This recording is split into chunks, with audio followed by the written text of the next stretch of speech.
Hi friends, ಎಲ್ಲರಿಗೂ ನಮಸ್ಕಾರ. ಬನ್ನಿ ಫ್ರೆಂಡ್ಸ್, ವಸುದೇವ ಕುಟುಂಬ ಸೀರಿಯಲಿನ ಇವತ್ತಿನ ಸಂಚಿಕೆಯಲ್ಲಿ ಏನಾಗ್ತಿದೆ ಅಂತ ನೋಡ್ಕೊಬರೋಣ. ಅದಕ್ಕೂ ಮುಂಚೆ ಯಾರೆಲ್ಲ ನನ್ನ ವಿಡಿಯೋ ನೋಡ್ತಾ ಇದ್ದಾರೆ ಫ್ರೆಂಡ್ಸ್, ಅವರೆಲ್ಲ ಪ್ಲೀಸ್ ಪುಟ್ಟದಂತೂ ಲೈಕ್ ಮಾಡಿ ಫ್ರೆಂಡ್ಸ್, ಹಾಗೆ ಫಾಲೋ ಮಾಡೋದನ್ನು ಮರಿಬೇಡಿ. ಬನ್ನಿ ಸ್ಟಾರ್ಟ್ ಮಾಡೋಣ. ಮೊದಲಿಗೆ ಫ್ರೆಂಡ್ಸ್, ಇಂಟರ್ವ್ಯೂಗೆ ಅಂತ ಬಂದಿರಬೇಕಾದ್ರೆ ಅಲ್ಲಿಗೆ ವಂಶನು ಸಹ ಬಂದು ಸ್ವಾತಿ ಪಕ್ಕ ಕುತ್ಕೊಂಡಾಗ ನಾನು ಯಾರು ಅಂತ ಏನು ಹೇಳಿಲ್ವಾ ಅಂತ ಅನ್ಬೇಕಾದ್ರೆ, ಇವ್ರು ಏನಾಗಬೇಕು ಮೇಡಮ್ ಅಂತ ಅನ್ಬೇಕಾದ್ರೆ, ಈ ಈಸ್ ಮೈ ಹಸ್ಬೆಂಡ್ ಅಂತ ಅಂದಾಗ, ಸಾರಿ ಸರ್, ನಿಮ್ಮ ವೈಫ್ ಅಂತ ನನಗೆ ಗೊತ್ತಾಗಲಿಲ್ಲ, ನೀವು ಒಂದು ಮಾತು ಹೇಳಿದ್ರೆ ಸಾಕು, ಇಂಟರ್ವ್ಯೂ ಲೆಟರ್ ನಾವು ನಿಮ್ಮ ಮನೆ ಬಾಗಿಲಿಗೆ ಕಳಿಸ್ತಿದ್ವಿ ಅಂತ ಮ್ಯಾನೇಜರ್ ಹೇಳ್ತಿರ್ಬೇಕಾದ್ರೆ, ಪ್ಲೀಸ್ ಈ ರೀತಿ ಎಲ್ಲ ಮಾತಾಡಬೇಡಿ, ಯಾರ ಇನ್ಫ್ಲೂಯೆನ್ಸಿಂದಲೂ ಸಹ ನನಗೆ ಜಾಬ್ ತೊಗೊಳಕ್ಕೆ ಇಷ್ಟ ಇಲ್ಲ ಅಂತ ಸ್ವಾತಿ ಹೇಳ್ತಾ ಇರ್ತಾರೆ. ಕೋಪ ಮಾಡ್ಕೊಂಡು thank you for your time ಅಂತ ಹೇಳ್ಬಿಟ್ಟು ಅಲ್ಲಿಂದ ಹೊರಟೋಗ್ತಿದ್ರೆ, ಈ ಕಡೆ ಮ್ಯಾನೇಜರ್ಗೆ ಬೇಜಾರಾಗ್ತಾ ಇರುತ್ತೆ. ಹಾಗೆ ಇನ್ನೊಂದು ಕಡೆ ವಂಶಿ ನಗಾಡ್ಕೊಂಡು ಹೇಳ್ತಾ ಇರ್ತಾನೆ, ನನ್ನ ಹೆಂಡತಿ ಸ್ವಲ್ಪ ಸ್ವಾಭಿಮಾನಿ, ಬೇಜಾರು ಮಾಡ್ಕೋಬೇಡಿ, ಅವಳಿಗೆ ಇನ್ಫ್ಲೂಯೆನ್ಸ್ ಎಲ್ಲ ಇಷ್ಟ ಆಗಲ್ಲ, ಅದಕ್ಕೆ ಎದ್ದೋದ್ಲು ಅಂತ ಅಂದಾಗ, ಇಟ್ಸ್ ಓಕೆ ಸರ್ ಅಂತ ಅಂದಾಗ, ಬರ್ತೀನಿ ಅಂತ ವಂಶನು ಸಹ ಹೋಗ್ತಾ ಇರ್ತಾನೆ. ಹಾಗೆ ಇನ್ನೊಂದು ಕಡೆ ಗಣಪತಿ ತಾತ ಕೇಳ್ತಾ ಇರ್ತಾರೆ, ಏನು ಭವಾನಿ ಯಾವ ಇಂಟರ್ವ್ಯೂಗೆ ಹೋಗಿದ್ದಾಳೆ ಸ್ವಾತಿ ಅಂತ ಅನ್ಬೇಕಾದ್ರೆ, ನನಗದೆಲ್ಲ ಗೊತ್ತಿಲ್ಲ, ನಿನ್ನೆ ಬೇರೆ ವಂಶಿ ಕೂಗಾಡಿದ್ನಲ್ಲ,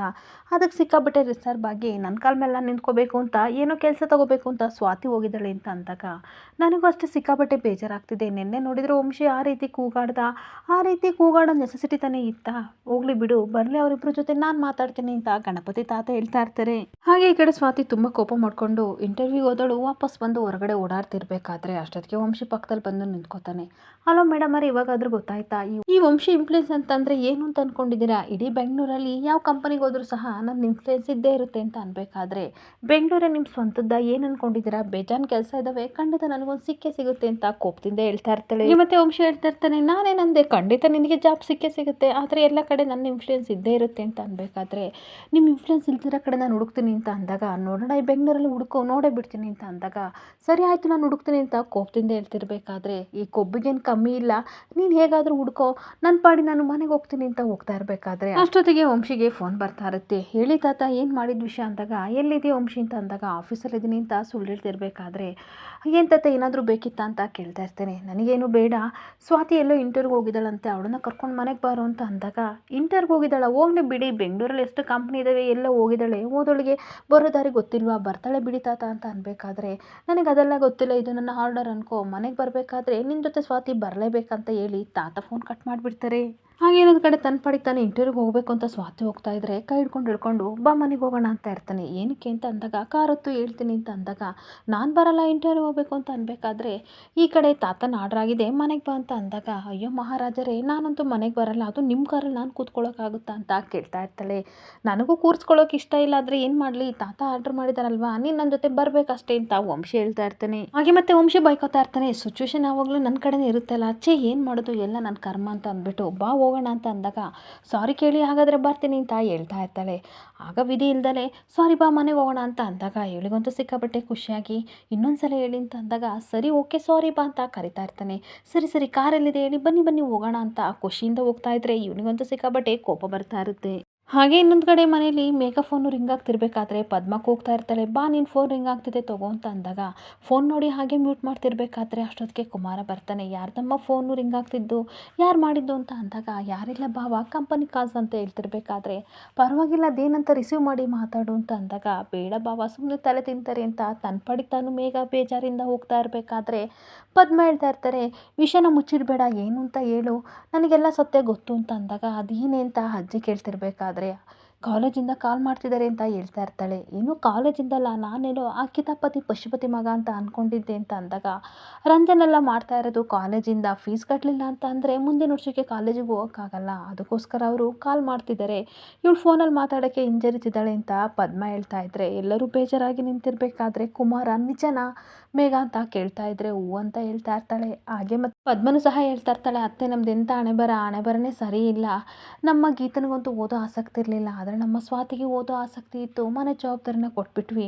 ಇವಾಗ ಇವಳನ್ನಾದರೂ ಓಸೋಣ ಅಂತ ಅಂದರೆ ನಮಗೆ ಅದೃಷ್ಟನೂ ಇಲ್ಲ ಅಂತ ಅಂದಾಗ, ಅಮ್ಮ ಏನಕ್ಕೆ ಇಷ್ಟೊಂಥರ ಬೇಜಾರು ಮಾಡ್ಕೋತೀರಾ, ನಾನು ಓದಲೇಬೇಕಂತ ಏನಾದರೂ ನಿಮ್ಮನಿಗೆ ತೊಂದರೆ ಕೊಟ್ಟಿದ್ದೀನ, ಟಾರ್ಚರ್ ಕೊಟ್ಟಿದ್ದೀನ, ಇಲ್ಲ ತಾನೇ, ಸುಮ್ಮನೆ ಹೇಗೋ ಸಣ್ಣ ಪುಟ್ಟದ ಕೆಲಸ ಮಾಡಿಕೊಂಡು ಜೀವನ ನೋಡ್ಕೋತೀನಿ ಅಂತ ಹೋಗ್ತಾ ಇರಬೇಕಾದ್ರೆ ಅಜ್ಜಿ ತುಂಬ ಬೇಜಾರಿಂದ ಹೇಳ್ತಾ ಇರ್ತಾರೆ, ಪಾಪ ಕಣೆ ಅವಳಿಗೆ ಓದೋ ಆಸೆ ಇದೆ, ಆದರೆ ತೋರಿಸ್ಕೊತಿಲ್ಲ ಅಷ್ಟೇ ಅಂತ ಅಂದಾಗ, ಹೌದು ಅತ್ತೆ, ಇದೊಂದು ಸಲ ಎಕ್ಸಾಮ್ ಫೀಸ್ ಕಟ್ಟಿದ್ರೆ ಅವಳು ಭವಿಷ್ಯ ತುಂಬ ಚೆನ್ನಾಗಿರ್ತಿತ್ತು, ಆದರೆ ಏನು ಮಾಡೋದು, ನಮ್ಮ ಕೈಲೇನೂ ಇಲ್ಲ ಅಂತ ಪದ್ಮ ಬೇಜಾರಿಂದ ಹೇಳ್ತಾ ಇದ್ರೆ, ಈ ಕಡೆ ಕುಮಾರ ತುಂಬ ನೋವು ಮಾಡ್ಕೋತಾ ಇರ್ತಾನೆ, ತುಂಬ ನೊಂದ್ಕೊಂಡು ಹೇಳ್ಕೊತಾ ಇರ್ತಾನೆ, ಈ ಮನೆ ಅಳಿಯಾಗಿ ಯಾವ ಜವಾಬ್ದಾರಿನ ಸಹ ನನ್ನ ಕೈಲಿ ತೊಗೊಳಕ್ಕಾಗ್ತಿಲ್ವಲ್ಲ ಅಂತ ತುಂಬ ಬೇಜಾರಿಂದ ಹೋಗ್ತಾ ಇರ್ತಾನೆ. ಹಾಗೇನೊಂದು ಕಡೆ ವಂಶಿ ಮತ್ತು ಸ್ವಾತಿ ಮನೆಗೆ ಬಂದಾಗ ತಾತ ಅವರಿಬ್ಬರನ್ನು ಕೂರಿಸ್ಕೊಂಡು ಮಾತಾಡ್ತಿರ್ತಾರೆ. ನೀನು ಹೇಳಮ್ಮ, ಏನಕ್ಕೆ ಇಂಟರ್ವ್ಯೂಗೆ ಹೋಗಿದ್ದೆ ಅಂತ ಅಂದಾಗ, ವಂಶಿ ಮಾತಾಡ್ತಿರ್ಬೇಕಾದ್ರೆ ಬಾಯಿ ಮುಚ್ಕೊಂಡಿರೋ ಅವಳನ್ನ ಕೇಳ್ತಾ ಇರೋದು ಅಂತ ಅಂದ್ಬಿಟ್ಟು, ಯಾಕೆ ಸ್ವಾತಿ ಹೋಗಿದ್ದೆ ಅಂತ ಅಂದಾಗ, ಏನಾದರೂ ವಂಶಿ ಬೈದ್ನಾ ಅಂತ ಕೇಳ್ತಾ ಇರ್ತಾರೆ. ಇಲ್ಲಪ್ಪ, ನಾನೇನು ಕೂಗಾಡಿಲ್ಲ, ಆದರೂ ನಿನ್ನ ಮುಂದೆ ಆಡಲ್ಲ ಅಂತ ಅವಳ ಹತ್ರ ಕ್ಷಮೆ ಕೇಳಿದ್ದೀನಿ, ಬೇಕಾದರೆ ಕೇಳಿ ಅಂತ ಅಂದ್ಬಿಟ್ಟು ಕನಸನ್ನೇ ಮಾಡ್ತಿರ್ಬೇಕಾದ್ರೆ ಸ್ವಾತಿ ಹೇಳ್ತಾ ಇರ್ತಾಳೆ, ಹಾಗೇನಿಲ್ಲ ತಾತ, ಮನೇಲೇ ಕೂತ್ಕೊಂಡ್ರೆ ತುಂಬ ಯೋಚನೆಗಳು ಬರ್ತವೆ, ಸೊ ಹಂಗಾಗಿ ಟೈಮ್ ಪಾಸಿಗೋಸ್ಕರ ಒಂದು ಜಾಬ್ ಹುಡ್ಕೊಳ್ಳೋಣ ಅಂತ ಇಂಟರ್ವ್ಯೂಗೆ ಹೋಗಿದ್ದೆ ಅಷ್ಟೇ ಅಂತ ಅಂದಾಗ, ನೋಡಮ್ಮ, ನೀನು ಅಲ್ಲಿ ಇಲ್ಲಿ ಏನು ಕೆಲಸಕ್ಕೆ ಹೋಗ್ತೀಯ, ನಮ್ಮ ಕಂಪನಿಯಲ್ಲೇ ಕೆಲಸ ಮಾಡು, ತುಂಬ ವೇಕೆನ್ಸಿ ಖಾಲಿ ಇದೆ ಅಂತ ಅಂದ್ಬಿಟ್ಟು, ನೋಡೋ ವಂಶಿ, ನಾಳೆಯಿಂದ ಸ್ವಾತಿನ ಆಫೀಸಿಗೆ ಕರ್ಕೊಂಡೋಗಿ ಒಂದು ಕೆಲಸ ಕೊಡು ಅಂತ ಅಂದಾಗ, ಅವನು ಹೇಳ್ತಾ ಇರ್ತಾನೆ, ಮನೆಯವ್ರಿಗೆ ಕೆಲಸ ಕೊಡೋಕ್ಕಾಗುತ್ತಾ, ಬೇರೆಯವ್ರಿಗೆ ಬೇಕಲ್ವಾ ಅಂತ ಅಂದಾಗ, ನನಗೆ ಅದೆಲ್ಲ ಗೊತ್ತಿಲ್ಲ, ನನ್ನ ಮರ್ಯಾದೆ ನನಗೆ ಇಂಪಾರ್ಟೆಂಟು, ನನ್ನ ಗೌರವ ಏನಾಗಬೇಕು, ಏನು ಮಾಡ್ತೀವೋ ಎತ್ತು ಮಾಡ್ತೀವೋ ನನಗಂತೂ ಗೊತ್ತಿಲ್ಲ, ನಾಳೆನೇ ಹೋಗಿ ಕಂಪನಿಯಲ್ಲಿ ಒಂದು ಜಾಬ್ ಕೊಡಬೇಕು ಅಂತ ಸ್ವಾತಿಗೆ ಹೇಳ್ಬಿಟ್ಟು, ಇದು ನನ್ನ ಆರ್ಡರ್ ಅಂತ ಹೋಗ್ತಾ ಇದ್ರೆ ಅವಳಿಗಂತೂ ಸಿಕ್ಕಾಬಟ್ಟೆ ಖುಷಿ ಆಗ್ತಾ ಇರುತ್ತೆ. ಹಾಗೆ ತಾತ ಹೋದ್ಮೇಲೆ ತುಂಬ ಖುಷಿಯಿಂದ ಕಾಲ್ ಮೇಲೆ ಕಾಲು ಹಾಕೊಂಡು ಸ್ವಾತಿ ಕೇಳ್ತಾ ಇರ್ತಾಳೆ, ಬಾಸ್ ನನಗೆ ಏನು ಕೆಲಸ ಕೊಡಿಸ್ತೀರಾ, ಹಾಗೆ ಯಾವ ಪೊಸಿಷನಲ್ಲಿ ಕೆಲಸ ಕೊಡ್ತೀರಾ, ಎಷ್ಟು ಗಂಟೆ ಬರಬೇಕು ಅಂತ ಅಂದಾಗ, ಏನು ಅನ್ಕೊಂಡಿದೀಯಾ, ತಾತ ಹೇಳಿದ ತಕ್ಷಣ ನಿನಗೆ ಕೆಲಸ ಕೊಡ್ತಿದ್ದೀನಿ ಅಂತ ಅಂದ್ಕೊಂಡಿದ್ಯಾ ಅಂತ ಅಂದಾಗ, ಓ ಹೌದಾ, ಕೊಡಲ್ವಾ, ಹಾಗಾದರೆ ಅಜ್ಜಿ ಕೈಲಿ ಹೇಳಿಸ್ತೀನಿ ಅಂತ ಅಂದ್ಬಿಟ್ಟು ಅಜ್ಜಿ ಅಂತ ಕೂಗ್ತಿರ್ಬೇಕಾದ್ರೆ, ಬೇಡ ಬೇಡ ಕೊಡ್ತೀನಿ ಅಂತ ಹೇಳ್ತಾ ಇರ್ತಾನೆ. ವೆರಿ ಗುಡ್ ಬಾಸ್, ನಾನು ಇಮೇಲ್ ಐ ಡಿನ ಮೇಲ್ ಮಾಡ್ತೀನಿ, ಯಾವ ಕೆಲಸ ಕೊಡ್ತೀರಾ, ಹಾಗೆ ಎಷ್ಟು ಗಂಟೆಗೆ ನಾನು ಜಾಯ್ನ್ ಆಗಬೇಕು, ಸಂಬಳ ಎಷ್ಟು, ಎಲ್ಲನೂ ಸಹ ಮೇಲ್ ಐ ಡಿಲಿ ಕಳಿಸ್ಬಿಡಿ ಅಂತ ಹೇಳಿ ನಗಾಡ್ಕೊಂಡು ಹೋಗ್ತಾ ಇರ್ತಾಳೆ. ಹಾಗೆ ಒಂದು ಕಡೆ ಪದ್ಮ ತುಂಬ ಯೋಚನೆ ಮಾಡ್ತಾ ಇರ್ತಾಳೆ. ಸ್ವಾತಿ ಮತ್ತು ವಂಶಿ ಜಗಳಾಡೋದ್ರ ಬಗ್ಗೆ ಯೋಚನೆ ಮಾಡ್ತಿರ್ಬೇಕಾದ್ರೆ, ಏನೇ ಯೋಚನೆ ಮಾಡ್ತಿದ್ಯಾ ಅಂತ ಅಜ್ಜಿ ಕೇಳ್ತಾ ಇರ್ತಾರೆ. ಅಲ್ಲ, ನಾನು ಸ್ವಾತಿ ಬಗ್ಗೆ ಯೋಚನೆ ಮಾಡ್ತಿದ್ದೀನಿ, ಅವರಿಬ್ಬರು ಪ್ರೀತಿಸಿ ಮದುವೆ ಆಗಿದ್ದಾರೆ, ತುಂಬ ಚೆನ್ನಾಗಿರ್ತಾರೆ ಅಂತ ನಾನು ಅಂದ್ಕೊಂಡೆ, ಅಂಥದ್ರಲ್ಲಿ ಇಂಟರ್ವ್ಯೂಗೆ ಹೋಗ್ತಿದ್ದೀನಿ ಅಮ್ಮ ಅಂತ ಹೇಳಿದ್ಲಲ್ಲ, ತುಂಬ ಯಾಕೋ ಭಯ ಆಗ್ತಿದೆ ಅಂತ ಅಂದಾಗ, ಏನಿಲ್ಲ ಬಿಡೆ, ಗಂಡ ಹೆಂಡ್ತಿ ಅಂತ ಅಂದಮೇಲೆ ಈ ಸಣ್ಣ ಪುಟ್ಟ ಜಗಳ ಕಾಮನ್ ಕಣೆ, ಏನಾಗಲ್ಲ ಅಂತ ಅಜ್ಜಿ ಹೇಳ್ತಿರ್ಬೇಕಾದ್ರೆ, ಆಗಲ್ಲ ಅತ್ತೆ, ತುಂಬ ಟೆನ್ಷನ್ ಆಗ್ತಿದೆ, ಅವ್ರಿಗೇನು ಕಮ್ಮಿ ಇದೆ, ಅವ್ರ ಮನೇಲಿ ಅಷ್ಟೊಂದು ಜನ ಆಳು ಕಾಳುಗಳಿದ್ದಾರೆ, ಅಂಥದ್ರಲ್ಲಿ ಕೆಲಸಕ್ಕೆ ಏನಕ್ಕೆ ಹೋಗಬೇಕು, ಏನೋ ಸರಿ ಇಲ್ಲ ಅಂತ ಅನ್ನಿಸ್ತಿದೆ ಅಂತ ಮತ್ತೆ ಪುನಃ ಪದ್ಮ ಹೇಳ್ತಾ ಇರಬೇಕಾದ್ರೆ, ನನಗೂ ಯಾಕೋ ಹಾಗೆ ಅನ್ನಿಸ್ತಿದೆ ಅಂತ ಅಜ್ಜಿ ಹೇಳ್ತಾ ಇರ್ತಾರೆ. ಅದನ್ನೆಲ್ಲ ಕೇಳಿಕೊಂಡು ಗೀತಾ ಕೋಪ ಮಾಡಿಕೊಂಡು, ಶ್ರೀಮಂತರಂತ ಗುಣ ನೋಡ್ದಲೇ ಮದುವೆ ಆದರೆ ಇದೇ ರೀತಿ ಆಗೋದು ಅಂತ ಕೂಗಾಡ್ತಾ ಇರ್ತಾಳೆ. ಹಾಗೆ ಮನೆಯವ್ರಿಗೆಲ್ಲ ಹೇಳ್ದಲೇ ಮದುವೆ ಆದ್ಲಲ್ಲ, ಇವಳಿಗೆ ಇದೇ ರೀತಿ ಆಗಬೇಕು ಅಂತ ಅಂದಾಗ ಪದ್ಮ ಕೂಗಾಡ್ತಾ ಇರ್ತಾರೆ, ನಿನ್ನ ತಂಗಿ ಕಣೆ, ಯಾಕೆ ಈ ರೀತಿ ಶಾಪ್ ಆಗ್ತೀಯಾ, ಇಂಥ ಟೈಮಲ್ಲಿ ನಾವು ಅವಳಿಗೆ ನೆರಳಾಗಿರಬೇಕು ಅಂತ ಅಂದಾಗ, ಹೇಳ್ದಲೇ ಕೇಳ್ದಲೇ ಮದುವೆದಳಿಗೆ ಏನು ಸಹಾಯ ಮಾಡೋಕ್ಕಾಗುತ್ತೆ, ಇವಾಗ ನೋಡು, ಈ ಕಡೆ ಗಂಡನ ಪ್ರೀತಿ ಇಲ್ಲ, ಆಸ್ತಿನೂ ಇಲ್ಲ ಅಂತ ಅನ್ಬೇಕಾದ್ರೆ ಅಜ್ಜಿ ಕೋಪ ಮಾಡ್ಕೊಂಡು, ಏನಂತ ಮಾತಾಡ್ತೀಯೇ, ಅವಳೇನಾದರೂ ಆಸ್ತಿಗೋಸ್ಕರ ಮದುವೆ ಆಗಿದ್ದಾಳ, ನಿನ್ನ ಬಾಯಲ್ಲಿ ಇಂಥ ಮಾತಾಡ್ತೀಯ ಅಂತ ನಾನು ಅಂದ್ಕೊಂಡಿರಲ್ಲ, ಇಂಥ ಮಾತಾಡೋಕ್ಕೆ ನಾಚಿಕೆ ಆಗಲ್ವಾ ಅಂತ ಅನ್ಬೇಕಾದ್ರೆ, ಅಯ್ಯೋ ಅಜ್ಜಿ, ತಪ್ಪು ತಿಳ್ಕೊಬೇಡಿ, ನಾನು ಆ ರೀತಿ ಹೇಳಿಲ್ಲ, ಎಷ್ಟು ಆಸ್ತಿ ಇದ್ರೂ ಸಹ ಇವಳು ದುಡಿಯೋದು ತಪ್ಪಿಲ್ವಲ್ಲ, ಆ ಅರ್ಥದಲ್ಲಿ ಹೇಳ್ದೆ ಅಂತ ಗೀತೆ ಹೇಳ್ತಿರ್ಬೇಕಾದ್ರೆ, ಹೋಗ್ಲಿ ಬಿಡಿ ಅತ್ತೆ, ಅವಳ ಬುದ್ಧಿ ಇಂಥದ್ದು ಅಂತ ನಿಮಗೆ ಗೊತ್ತಲ್ವಾ ಅಂತ ಸಮಾಧಾನ ಮಾಡ್ಕೊಳ್ಳಿ ಅಂತ ಈ ಕಡೆ ಪದ್ಮ ಸಮಾಧಾನ ಮಾಡ್ತಾ ಇರ್ತಾಳೆ. ಇನ್ನೊಂದು ಕಡೆ ಗಣಪತಿ ತಾತ ತುಂಬ ಯೋಚನೆ ಮಾಡ್ಕೊಂಡು ವಾಕ್ ಮಾಡ್ತಿರ್ಬೇಕಾದ್ರೆ, ರೀ ಏನು ಮಾಡ್ತಿದ್ದೀರಾ, ಬನ್ನಿ ಮಲ್ಕೊಳ್ಳಿ, ಟೈಮ್ ಆಯ್ತು ಅಂತ ಅಂದಾಗ, ನನ್ನ ಮನಸ್ಸಲ್ಲಿ ಒಂದು ವಿಷಯ ಕಾಡ್ತಾ ಇದೆ ಕಣೆ ಅಂದಾಗ, ಏನದು ಅಂತ ಕೇಳ್ತಾ ಇರಬೇಕಾದ್ರೆ, ನಮ್ಮೆಲ್ಲರ ಮುಂದೆ ಸಹ ವಂಶಿ ಬೈದ, ಹಾಗೆ ಅವ್ರ ಮನೆಯವ್ರ ಮುಂದೆ ಸಹ ಸ್ವಾತಿನ ಬೈತಲ್ಲ, ಅದು ಸಿಕ್ಕಾಪಟ್ಟೆ ಬೇಜಾರಾಗ್ತಿದೆ, ಅವ್ರ ಮನೆಯವರು ಎಲ್ಲಿ ವಂಶಿನ ತಪ್ಪಾಗಿ ತಿಳ್ಕೊಟ್ರು, ಗಂಡ ಹೆಂಡತಿ ಸಂಬಂಧ ಸರಿ ಇಲ್ಲ ಅಂತ ಅಂದ್ಕೊಂಡಿರ್ತಾರಲ್ವ ಅಂತ ಅಂದಾಗ, ಹೌದು ರೀ, ತನ್ನ ಮಗಳನ್ನ ತಮ್ಮ ಮುಂದೆ ಬೈದಾಗ ಎತ್ತ ತಾಯಿಗೆ ತಾನೇ ಬೇಜಾರಾಗ್ದಲ್ಲೇ ಇರುತ್ತೆ, ಅದೇ ರೀತಿ ಅವರಿಗೂ ಆಗಿದೆ ಅಂತ ಅಂದಾಗ, ಒಂದು ಕೆಲಸ ಮಾಡೋಣ, ನಾವಿಬ್ಬರು ಹೋಗಿ ಸಮಾಧಾನ ಮಾಡೋಣ ಕಣೆ ಅಂತ ಅಂದಾಗ, ಏನಂತ ಹೋಗೋದು ರೀ, ನಮಗೂ ಬೇಜಾರಲ್ವಾ ಅಂತ ಅಂದಾಗ, ತಲೆ ಕೆಡಿಸ್ಕೋಬೇಡ, ಸ್ವೀಟ್ ಬಾಕ್ಸ್ ಇದೆಯಲ್ಲ ತಗೋಬಾ, ಆ ನೆಪದಲ್ಲಿ ಹೋಗ್ಬಿಟ್ಟು ನಾವು ಮಾತಾಡ್ಸ್ಕೊಬಿಟ್ಟು ಸಮಾಧಾನ ಮಾಡಿ ಬರೋಣ ಅಂತ ತಾತ ಹೇಳ್ತಾ ಇರ್ತಾರೆ. ಇಬ್ಬರು ಸಹ ಸ್ವೀಟ್ ತಗೊಂಡು ಮನೆಗೆ ಬಂದುಬಿಟ್ಟು ಪದ್ಮವಾರಿ ಅಂತ ಕರೆದಾಗ ಇವರಿಗೆಲ್ಲ ಸ್ವಲ್ಪ ಆಶ್ಚರ್ಯ ಆಗ್ತಾ ಇರುತ್ತೆ.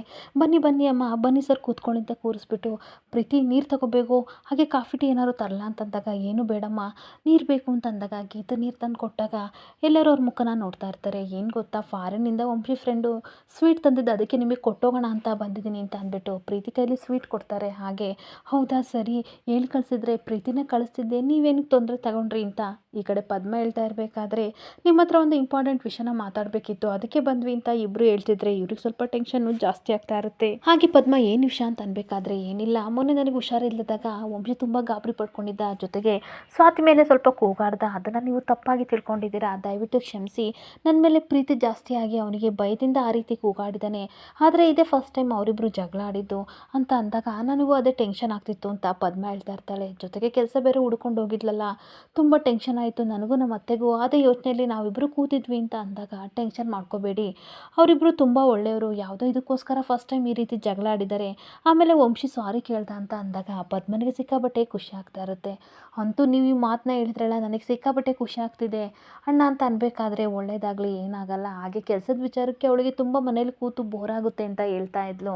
ಅದಕ್ಕೋಸ್ಕರ ನಮ್ಮ ಕಂಪನಿಯಲ್ಲಿ ಒಂದು ಕೆಲಸ ಕೂಡ ಕೇಳಿದ್ದೀನಿ, ಅಲ್ಲಿನ ಖುಷಿಯಾಗಿ ಇರ್ತಾಳೆ ಅಂತ ಅಂದಾಗ ಮನೆಯವ್ರಿಗೆಲ್ಲರಿಗೂ ಸಿಕ್ಕಾಪಟ್ಟೆ ಖುಷಿ ಆಗ್ತಾ ಇರುತ್ತೆ. ಹಾಗೆ ಅಜ್ಜಿ ತನ್ನ ಮನಸ್ಸಲ್ಲಿ ಯೋಚನೆ ಮಾಡ್ತಾ ಇರ್ತಾಳೆ, ಎಲ್ಲರೂ ಎಷ್ಟು ಖುಷಿಯಾಗಿದ್ದಾರೆ, ಆದರೆ ವಂಶಿ ಮತ್ತು ಸ್ವಾತಿ ಮದುವೆ ವಿಚಾರ ಗೊತ್ತಾದರೆ ಇವರೆಲ್ಲ ಎಷ್ಟು ದುಃಖ ಪಡ್ತಾರೆ ಅಂತ ಭವಾನಿ ಅಜ್ಜಿ ಯೋಚನೆ ಮಾಡ್ತಿರ್ಬೇಕಾದ್ರೆ ಗಣಪತಿ ತಾತ ಬಾ ಹೋಗೋಣ ಅಂತ ಅಂದ್ಬಿಟ್ಟು ಕರ್ಕೊಂಡು ಹೋಗ್ತಾ ಇರ್ತಾನೆ. ಹಾಗೆ ಇನ್ನೊಂದು ಕಡೆ ಪ್ರೀತಿ ಮನೆಗೆ ತರಕಾರಿ ತರಬೇಕು ಅಂತ ಮಾರ್ಕೆಟಿಂದ ತನ್ನ ಪಾಡಿ ತಾನು ತೊಗೊಂಡು ಬರ್ತಾ ಇದ್ರೆ ರಂಜನ್ ಬಂದು ಅಡ್ಡ ಹಾಕ್ತಾನೆ. ಅವಳಿಗೆ ಅವನು ನೋಡಿ ಶಾಕ್ ಆಗಿ ಎದ್ರುಕೊಂಡು ನಿಂತಿರ್ಬೇಕಾದ್ರೆ, ಏನೇ ಪ್ರೀತಿ ಇಷ್ಟೊಳ್ಳೆ ಡ್ರೆಸ್ ಹಾಕೊಂಡು ಮಿಂಚ್ಕೊಂಡು ಹೋಗ್ತಿದ್ಯಾ ಅಂತ ಅಂದಾಗ, ನೋಡು ನನ್ನ ವಿಷಯಕ್ಕೆ ಬರಬೇಡ, ನನ್ನ ಪಾಡಿಗೆ ನನ್ನನ್ನು ಬಿಡು ಅಂತ ಪ್ರೀತಿ ಹೇಳ್ತಾ ಇದ್ರೆ, ಏನು ಮಾಡ್ತೀಯಾ ಅಂತ ಕೂಗಾಡ್ತಾ ಇರ್ತಾನೆ. ಏನು ಬೇಕಾದರೂ ನಾನು ಮಾಡ್ತೀನಿ ಅಂತ ಅಂದಾಗ, ನಿನ್ನ ಕೈಲೇನು ಕಿಸೋಕ್ಕಾಗುತ್ತೆ ಅಂತ ಹೇಳ್ತಿರ್ಬೇಕಾದ್ರೆ, ನಿನ್ನೆ ತೊಂದರೆ ಕೊಡ್ತಿದ್ಯಾ ಅಂತ ನನ್ನ ಫ್ಯಾಮಿಲಿಗೆ ಏನಾದರೂ ಗೊತ್ತಾದರೆ ಪೊಲೀಸ್ ಸ್ಟೇಷನ್ಗೆ ಕಂಪ್ಲೇಂಟ್ ಕೊಡ್ತೀವಿ ಅಂತ ವಾರ್ನ್ ಮಾಡ್ತಾ ಇರ್ತಾಳೆ. ಏನು ಈ ಪೊಲೀಸ್ಗೆಲ್ಲ ನಾನು ತಲೆ ಕೆಡಿಸ್ಕೊಂಡಿದ್ದೀನಿ ಅಂತ ಅಂದ್ಕೊಂಡಿದೀಯಾ ಅಂತ ರಂಜನ್ ಹೇಳ್ತಾ ಇರ್ತಾನೆ. ಹಾಗೆ ಮೇಘ ಹೇಳ್ತಾ ಇರ್ತಾಳೆ, ನಿಮ್ಮ ಅಪ್ಪನ ದುಡ್ಡು ದಿಮಾಕು ನಿನಗೆ ಅನ್ನಿಸ್ತಿದೆ ಅಲ್ವಾ ಅಂತ ಅನ್ಬೇಕಾದ್ರೆ, ಏನೇ ನನ್ನ ಮೇಲೆ ಕಂಪ್ಲೇಂಟ್ ಕೊಡ್ತೀಯಾ, ಕಂಪ್ಲೇಂಟ್ ಕೊಟ್ಟರೆ ಅಲ್ಲಿ ನೀನು ಯಾರೇ ಕೇಳೋದು, ಹಾಗೆ ಪೊಲೀಸ್ ಸ್ಟೇಷನ್ಗೆ ಹೋಗಿ ನಿನ್ನ ಹತ್ರ ಆಟೋದು ದುಡ್ಡಿದೆಯೇನೆ, ಇಲ್ಲ ಬಿಡು ಫ್ರೀ ಪಾಸ್ ಇದೆಯಲ್ಲ ಅದರಲ್ಲಾದರೂ ಹೋಗಿ, ಒಂದು ವೇಳೆ ಫ್ರೀ ಪಾಸ್ ಇಲ್ಲ ಅಂತ ಅಂದರೆ ನಿಮ್ಮ ಅಕ್ಕ ವಂಶಿನ ಮರಳು ಮಾಡಿ ಮದುವೆ ಆಗಿದ್ದಾಳ, ಅವಳೇನಾದರೂ ದುಡ್ಡು ಕೊಡ್ತಾಳ ಅಂತ ಅನ್ಬೇಕಾದ್ರೆ ನಮ್ಮ ಅಕ್ಕ ಬಾವ ವಿಷಯಕ್ಕೆ ನೀನು ಬರಬೇಡ ಅಂತ ಬೈತಾ ಇರ್ತಾಳೆ. ಹಾಗೆ ಏನೇ ಮಾಡ್ತೀಯ ಅಂತ ಅಂದಾಗ, ನಿನಗೆ ಎದುರ್ಕೋತೀನಿ ಅಂತ ಅಂದ್ಕೊಂಡಿದ್ಯಾ, ಇಲ್ಲಿ ನೋಡು ಸ್ಲಿಪ್ಪರಲ್ಲಿ ಎರಡು ಹೊಡೆದ ಅಂತ ಅಂದರೆ ಯಾವ ರೀತಿ ಆಗಬೇಕು ಗೊತ್ತಾ, ಯಾವುದಕ್ಕೂ ನಾನು ಕೇರ್ ಮಾಡಲ್ಲ ಅಂತ ಅಂದಾಗ, ಇಷ್ಟೊಂಥರ ಕೊಬ್ಬ ನಿನಗೆ, ಈ ರೀತಿ ಆಡ್ತಿದೆಯಲ್ಲ ನಿನ್ನಿಂದ ನಿತಿನ್ ಇದನ್ನು ಎಂಥವ ಕೊಬ್ಬಲ್ವೇನೆ ಅಂತ ಅಂದಾಗ, ಅವ್ರ ಬಗ್ಗೆ ಮಾತಾಡಬೇಡ ಅಂತ ಬೈತಾ ಇರ್ತಾಳೆ. ನಿಮ್ಮ ಅಕ್ಕ ನಿತಿನ್ಗೆ ಮೋಸ ಮಾಡಿ ವಂಶಿನ ಮದುವೆ ಆದ್ಲು, ಇವಾಗ ನೀನು ಪಟಾಯಿಸ್ತಿದ್ಯಾ ಅಂತ ಅನ್ಬೇಕಾದ್ರೆ, ಬಾಯಿ ಮುಚ್ಚೋ, ನಮ್ಮ ಅಕ್ಕನ ನಿತಿನ್ ಮದುವೆ ಆದ್ರ ಕಾರಣನೇ ನಿಮ್ಮಪ್ಪ, ನೀವಿಬ್ಬರು ಸಹ ಮನೆ ಆಡೋ ಕೆಲಸ ಮಾಡಿ ಅವರಿಬ್ಬರನ್ನ ದೂರ ಮಾಡಿದ್ರಿ ಅಂತ ಬೈತಾ ಇರ್ತಾಳೆ. ಹಾಗೆ ಮತ್ತೆ ಹೇಳ್ತಾ ಇರ್ತಾನೆ, ಏನು ಬೇಕಾದರೂ ಬೈಕೋ, ಐ ಡೋಂಟ್ ಕೇರ್, ಆದರೆ ನೀನು ನಿತಿನ್ ವಿಷಯಕ್ಕೆ ಬರಂಗಿಲ್ಲ. ಯಾಕೆ ಅಂತಂದರೆ ನೀನು ನಿತಿನ್ ಮದುವೆ ಆಗೋಕ್ಕಾಗಲ್ಲ ಕಣೆ, ನಮ್ಮ ಅಕ್ಕ ರಾಯನ ಜೊತೆ ಮದುವೆ ಮಾಡೋಕ್ಕೆ ನಾವೆಲ್ಲ ಪ್ಲ್ಯಾನ್ ಮಾಡಿದ್ದೀವಿ, ನಾವು ಖಂಡಿತ ಮಾಡ್ತೀವಿ, ಅದಕ್ಕೂ ಮೀರಿ ನೀನೇನಾದರೂ ಮಧ್ಯೆ ಬಂದರೆ ಅದೇನು ಮಾಡ್ತೀನೋ ನನಗೆ ಗೊತ್ತಿಲ್ಲ ಅಂತ ಅಂದಾಗ, ಏನು ಮಾಡ್ತೀಯ ನಾನು ನೋಡ್ತೀನಿ, ನಾನು ನನ್ನ ಫ್ಯಾಮಿಲಿ ಏನೇ ಸಮಸ್ಯೆ ಬಂದರೂ ಎದುರಿಸೋಕ್ಕೆ ರೆಡಿ ಆಗಿದ್ವಿ ಕಣೋ, ಇನ್ನೊಂದು ಸಲ ನನ್ನ ತಂಟೆಗೆ ಬಂದರೆ ಕಾಲದಿರೋ ಎಕಡ ಕೈಗೆ ಬರುತ್ತೆ, ಅವಾಗ ನಿನಗಿದೆ ಮಾರಿ ಹಬ್ಬ ಅಂತ ಹೋಗ್ತಿರ್ಬೇಕಾದ್ರೆ ನನಗೆ ಇಷ್ಟು ಆವಾಜ್ ಆಗ್ತೀಯಾ, ನಿಮ್ಮ ಅಕ್ಕ ಬಾವ ಹಾಗೆ ನಿತಿನ್ ಇದ್ದಾರೆ ಅಂತ ಕೊಬ್ಬಲು ನಿನಗೆ ಮಾಡ್ತೀನಿ ನೋಡೆ ನಿನಗೆ ಅಂತ ಬೈಕೊಂಡು ಹೋಗ್ತಾ ಇರ್ತಾನೆ. ಹಾಗೆ ಒಂದು ಕಡೆ ಮನೆಗೆ ಮತ್ತೆ ಭವಾನಿ ಅಜ್ಜಿ ಬಂದಾಗ ಎಲ್ಲರಿಗೂ ಸಿಕ್ಕಾಪಟ್ಟೆ ಖುಷಿ ಆಗ್ತಿರುತ್ತೆ. ಹಾಗೆ ಸ್ವಾತಿ ಅಜ್ಜಿ ಹೇಳ್ತಾ ಇರ್ತಾರೆ, ನಿನ್ನೆ ಕಾಫಿ ಟೀ ಕುಡಿದಲ್ಲೇ ಹೋಗಿದ್ದೀರಾ, ಅಟ್ಲೀಸ್ಟ್ ಇವತ್ತು ಹಾಲಾದರೂ ಕುಡಿಬೇಕು ಅಂತ ಅಂದ್ಬಿಟ್ಟು ಬಾರಿ ಗೀತಾ ಹಾಲು ತಗೋಬಾ ಅಂತ ಅಂದಾಗ, ಇನ್ನೂ ಹಾಲು ತರಕ್ಕೆ ಹೋದಳು, ಮೇಘ ಬಂದಿಲ್ಲ, ಸುಮ್ಮನೆ ಇರಿ ಅಜ್ಜಿ ಅಂತ ಅನ್ಬೇಕಾದ್ರೆ ಭವಾನಿ ಅಜ್ಜಿ ಹೇಳ್ತಾ ಇರ್ತಾರೆ, ಏನು ಬೇಡ ಒಂದು ಗ್ಲಾಸ್ ನೀರು ಕೊಡೋಣ ಅಂತ ಅಂದಾಗ, ನೀರು ಕುಡಿತಿರ್ಬೇಕಾದ್ರೆ ಬೇಜಾರು ಮಾಡ್ಕೋಬೇಡಿ, ವಂಶ ಆ ರೀತಿ ನಡ್ಕೊಂಡ, ಅದಕ್ಕೆ ಸಮಾಧಾನ ಮಾಡೋಕ್ಕೆ ಬಂದೆ, ಮತ್ತೆ ತಪ್ಪು ತಿಳ್ಕೊಬೇಡಿ ಅಂತ ಅಂದಾಗ, ಪರವಾಗಿಲ್ಲ ಬಿಡಿ, ನಿಮ್ಮ ಪರಿಸ್ಥಿತಿ ನಮಗೆ ಅರ್ಥ ಆಗುತ್ತೆ, ನಾವೇನು ಬೇಜಾರು ಮಾಡ್ಕೊಂಡಿಲ್ಲ, ನೀವು ಬೇಜಾರು ಮಾಡ್ಕೋಬೇಡಿ ಅಂತ ಅಂದಾಗ, ಅಷ್ಟೊತ್ತಿಗೆ ಗೀತಾ ಅವಳಿಗೇನಾದರೆ ನಮಗೇನು ಅಂತ ಅಂದಾಗ, ಈ ರೀತಿ ಅನ್ಬೇಡ, ನಿನಗೆ ಪ್ರೀತಿ ಜಾಸ್ತಿ ಇದೆ ಅಂತ ನನಗೆ ಗೊತ್ತು ಅಂತ ಅಜ್ಜಿ ಹೇಳ್ತಾ ಇರ್ತಾರೆ. ಇಲ್ಲಿಗೆ ಸಂಚಿಕೆ ಎಂಡ್ ಆಗ್ತಿದೆ. ಈ ವಿಡಿಯೋ ಇಷ್ಟ ಆದರೆ ಪುಟ್ಟದೊಂದು ಲೈಕ್ ಮಾಡಿ, ಫಾಲೋ ಮಾಡಿ. Thank you.